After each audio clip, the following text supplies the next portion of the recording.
जिस तरह मुल्क में जो सियासत चल रही है तोड़ जोड़ की, उस पर क्या कहेंगे आप? ऐसा है, उर्दू का एक शेर है, इखलाक का जलता हुआ घर देख रहा हूँ, देखा नहीं जाता मगर देख रहा हूँ। अभी जो कल तक MIM को क्या क्या बोलते थे, अराब शनाब बकते थे, और वही खुद आज BJP और कम्युनल फोर्सेस साथ चले जा रहे हैं। तो इससे साफ जाहिर हो रहा है कि सेकुलरिज्म के नाम पर हमेशा से जनता को धोखा दिया, खास तौर से दलितों को, अल्पसंख्यक समाज, मुसलमानों को। तो ये इनके चेहरे सबके सामने आ रहे हैं, लोग एक्सपोज हो रहे हैं। और भी बहुत से चेहरे हैं। मैं शुरू से कह रहा था कि जब कांग्रेस ने और राष्ट्रवादी कांग्रेस ने शिवसेना की सपोर्ट की थी, उद्धव ठाकरे को मुख्यमंत्री बनाया, उसी वक्त हमने कहा था कि ये इनका असली चेहरा आ चुका है, सेकुलरिज्म इनका एक निखाब था, वो उठ चुका है। और उसके बाद से आप देख रहे हैं कैसे कैसे चेंजेस और तब्दीलियां पैदा हो रही हैं। सर, पंतप्रधान ने अरबी में भाषण किया है अबू धाबी में। हाँ, क्या कहेंगे आप इसको? आउटपुट न्यूज ऐसा है ना, आप लोग जो है मोहब्बत में, वो उर्दू में एक वर्ड है गुलू, माने उसमें आप लोग डूब जाते हैं। अब वो शाम में अगर टेलीप्रॉम्प्टर रहा, वो देख के बोल दिए, अच्छा करें, क्या है उसमें क्या आप लोग इतना क्यों आसमान सर उठा ले रहे? मैं भी थोड़ी बहुत कुरान पढ़ दूं, आयत पढ़ दूं, तो उसमें क्या है? तो वो टेलीप्रॉम्प्टर पे उनको लिख के दे दिए प्रधानमंत्री को, वो बोले। और दुबई जो हमारा स्ट्रेटेजिक पार्टनर बना हुआ है, और दुबई में भारत के बहुत बड़ी तादाद में लोग रहते हैं, वहां से बहुत बड़ा हमको फॉरेन एक्सचेंज आता है। और तीसरा, दुबई एक बहुत बड़ा भारत का ट्रेड पार्टनर भी है। तो ये बात है। सर, मुल्क में कई जगह पर बड़े बड़े आंदोलन हो रहे हैं, उसे आप किस तरह देखते हैं? देखिए, जहां तक आप फार्मल एजुकेशन की बात कर रहे हैं, मेरा मानना ये है कि MSP के ताल्लुक से कानून बनना चाहिए। स्वामीनाथन साहब की जो रिकमेंडेशन है उसको कबूल करना चाहिए। और तीसरा, अगर कोई प्रोटेस्ट करना चाहता है तो उनको प्रोटेस्ट करने की जगह दीजिए। आप दिल्ली में आप प्रोटेस्ट ही नहीं करना, ये क्या मतलब है? उनको प्रोटेस्ट करने दीजिए ना।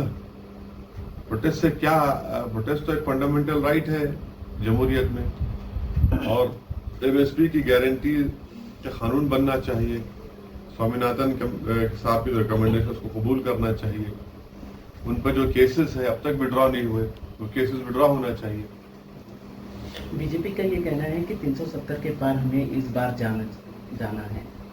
हाँ, तो ये देश की जनता को, खास तौर से हम जो मेजॉरिटी कम्युनिटी के जिम्मेदार लोग हैं, हम उनसे भी अपील करेंगे कि तीसरी मर्तबा देश के प्रधानमंत्री नरेंद्र मोदी को बनने से हमको पूरी कोशिश करनी चाहिए। जहां तक हमारा ताल्लुक है, हम तो कोशिश करते आ रहे हैं। अब ये जो पॉलिटिकल पार्टी जो अपने आप को सेक्युलर बोलती हैं, उनमें खुद एक अफरा तफरी का माहौल बना हुआ है। अब आप बताइए कि जो मुख्यमंत्री थे महाराष्ट्र के अशोक राव साहब, वो चले गए BJP में और उनको राज्यसभा मिल गया। तो इससे क्या मैसेज जा रहा है? और फिर वही दोहरा रहा हूं कि उद्धव ठाकरे को आपने मुख्यमंत्री बनाया तो आपसे वहां से शुरू हो गया सब चीजें ये। और तो ये है, अब बोरे के मध्य प्रदेश के भी एक CM जा सकते, नहीं मालूम जाएंगे नहीं जाएंगे। पंजाब में कोई है वो जा सकते। फिर कोई एक इनका एक नेता है मुंबई का, वो अजीत पवार के साथ चला गया। और वो साहब जो हैदराबाद में कांग्रेस के ऑब्जर्वर उनके सेट क्या है, वो जो सेलेक्ट करते कैंडिडेट को, उसको कमेटी का आदमी था। इतने बातें किया मेरे पर्सनली मेरे खिलाफ, सब जो ही पुराने झूठे इल्जाम, आज आप चले गए। तो ये हम शुरू से बोल रहे हैं, ये असल यही लोग हैं जो अल्पसंख्यक समाज को डुबाते हैं और वोट लेते हैं, और दलित मुसलमान का पॉलिटिकल एक्सप्लॉयटेशन यही लोग करते आए। अब देखिए क्या कर रहे हैं। सर अगर इंडिया अलायंस की बात पांचवा सवाल है। अगर इंडिया अलायंस की बात की जाए तो आपको लगता है कि कामयाब होंगे मुत्तहिद होकर, और अगर आपको ऑफर आता है इंडिया अलायंस से तो क्या आप उधर जाएंगे? देखिए, अब तक तो कोई ऑफर नहीं आया तो उस पर कैसा विचार करेंगे हम। इम्तियाज साहब ने तो ओपन ऑफर दिया था, आपको याद होगा, कई महीने पहले। एक ने दो मरतबा इम्तियाज साहब बोले, तो उसके बावजूद भी कोई बात नहीं है। तो ठीक है, हम अपनी कोशिश को जारी रखेंगे। मगर अब जो लास्ट पार्लियामेंट का सेशन हुआ, चाहे वो प्रेसिडेंट डिबेट के ऊपर बहस देख लीजिए, ये तमाम सेकुलर पार्टीज की, या फिर जो पार्लियामेंट के आखिरी दिन जो गवर्नमेंट ने रूल 193 के तहत डिस्कशन कराया, ये लोग, इनका भाषण देख लीजिए आप पार्लियामेंट में। क्या है वो, क्या बोल रहे थे वो लोग, क्या करना चाह रहे थे। तो मैंने अपने स्पीच में कहा था कि जब काजी साहब निकाह करते किसी दूल्हे का, तो दूल्हे की रजामंदी लेके फिर दुल्हन के पास जाते, दो गवाहों को लेकर। तो दुल्हन के पास जाते तो दुल्हन शर्मा के नहीं बोलती, कबूल है, खामोश होती। तो ऐसा वो उसको बोलते हुए, ये रजामंदी, इसकी खामोशी इसकी रजामंदी है। तो ये लोगों की खामोशी रजामंदी है, पूरा हर चीज पे खामोशी है। आप बीजेपी से आइडियोलॉजी पे नहीं लड़ना चाह रहे हैं। आइडियोलॉजी पे लड़िए ना, असल तो मुद्दा आइडियोलॉजी का है। आप आइडियोलॉजी पे नहीं लड़ना चाह रहे हो लोगों को। आप नहीं बोलना चाह रहे कि 6 दिसंबर को क्या हुआ। आप नहीं बोलना चाह रहे कि दिल्ली में 600 साल पुरानी मस्जिद को, कब्रस्तान को तोड़ दिया गया। आप नहीं बोलना चाह रहे कि सुनहरी मस्जिद जो 200 साल पुरानी है उसको नोटिस आया तोड़ने का, उस पर नहीं बोलना चाह रहे आप। उत्तराखंड का यूसीसी का बिल आया तो ये जो सेकुलर पार्टी है, वॉइस वोट से उसको यूनानिमस पास कर दिया आप लोग। क्या है आपका, क्या कमिटमेंट है इस आइडियोलॉजी पे आप बोल रहे हैं? फिर आप क्यों बोलते मुसलमान को आके सब धोखा क्यों देते आप? ये सब चीजें हैं सामने आ रही हैं। सर आपको लगता है कि एक लास्ट वाला सवाल, इम्तियाज साहब यहाँ से मुंबई जाने की सोच रहे हैं, एक बात आपके तरफ वैसे ख्वाहिश भी बताइए। एक बात सुनिए, मीरा रोड में जो हुआ, मीरा रोड कोई महाराष्ट्र का कोई रूरल एरिया नहीं है। मीरा रोड जो है कोई नगर के पास, ऐसा एक मस्जिद के अंदर खतराव हुआ, वहां पर एक बच्चा का इंतकाल भी हो गया। एक रूरल एरिया में हुआ, कई इंसिडेंट होते। आप तो मुंबई शहर में बुलडोजर लगाकर घर को तोड़ दिए, कारखाने को तोड़ दिए। वन साइड एक्टिविटी आपने किया, एक्शन लिया।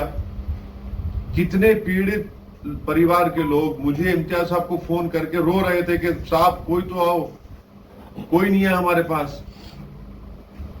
अब चुनाव आएगा तो पूरे भाग भाग के जाएंगे सब सेक्युलरिज्म के जो चौधरी हैं, जो हमको गाली देते।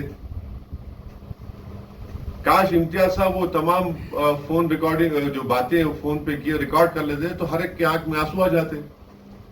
आप उनको बेघर कर दिए, कारोबार से महरूम कर दिए। तो ये जरूरी है कि हमारी उनकी इंसाफ के लिए, उनको बचाने के लिए इम्तियाज साहब ने ये बात कही है। और इंशाअल्लाह ताला पार्टी फैसला करेगी, पार्टी कहां से लड़ेगी, पार्टी फैसला करेगी। पार्टी में अभी डिस्कशन हो रहा है, विचार हो रहा है, बहस हो रही है और पार्टी तय करेगी। औरंगाबाद के ताल्लुक से तो मैं तो औरंगाबाद की आवाम को सलाम करता हूं और जिंदगी भर मैं उनका एहसानमंद रहूंगा कि उन्होंने एक बेहतरीन एमपी को यहां से उन्होंने इलेक्ट किया। और इम्तियाज जलील साहब का 5 साल का आप उनका परफॉर्मेंस देखेंगे पार्लियामेंट के अंदर, सबसे ज्यादा सवालात इम्तियाज जलील और मैं पूछे। हर मसले पर इम्तियाज जलील साहब अपनी पार्लियामेंट में बात को उठाए।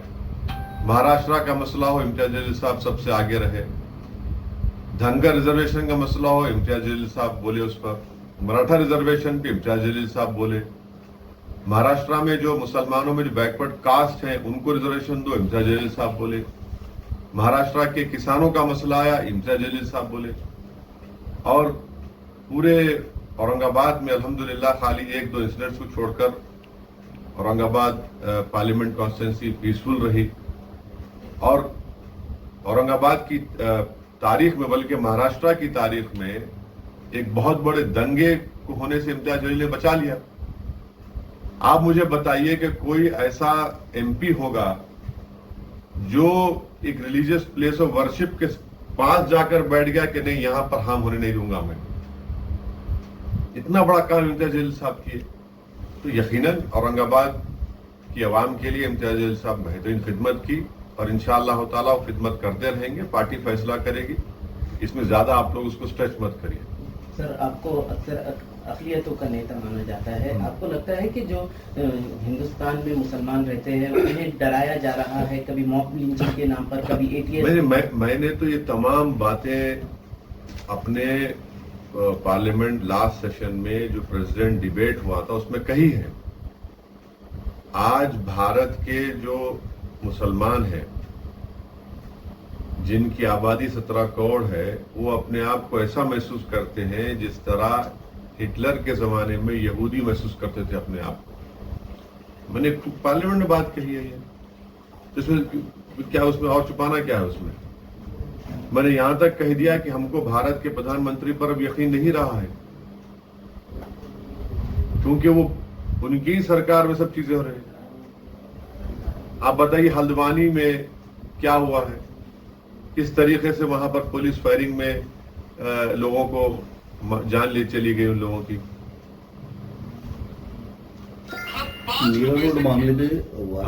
मीरा रोड मामले पे वारिस पठान साहब को भी कल नोटिस दी गई, उनको नहीं जाने दिया गया। तो आप क्या जाएंगे वहां पर? क्यों, तो वहां काफी लोगों की। नहीं, हम जाएंगे, क्यों नहीं जाएंगे, बराबर जाएंगे। अरे भाई, हम ही तो जा रहे हैं। ये जो बड़े बड़े पार्टीज के नेता है, इलेक्शन आएगा तो भीख मांगने जाएंगे, जब किसी का कारोबार बुलडोजर से बर्बाद कर दिया गया, घर को बर्बाद कर दिया गया। ये लोग बेशरम है, ये लोग कि इंसान की तकलीफ इनको दिखती नहीं, वोट के लिए जाकर अपनी गरज के लिए खुदगर्ज लोग हैं ये लोग। वन साइडेड एक्शन शिंदे सरकार ने ली, मैं उसे कंडेम करता हूं। बुलडोजर चलाते आप, इतने साल से क्या कर रहे थे? ये आपको सरकार चलाएंगे, बुलडोजर चलाएंगे या संविधान चलाएंगे आप लोग? उनके लोग काफी जाके वहाँ भाषण भी कर रहे हैं और सब जा रहे हैं, मगर वारिस पठान जब जाने की बात, राजा सिंह को आज उन्होंने वहां पर ऐलान किया कि हम रैली निकालेंगे और वारिस पठान को दूसरे जब नोटिस दे रहे हैं। यही तो हम बता रहे हैं। जितने महाराष्ट्र में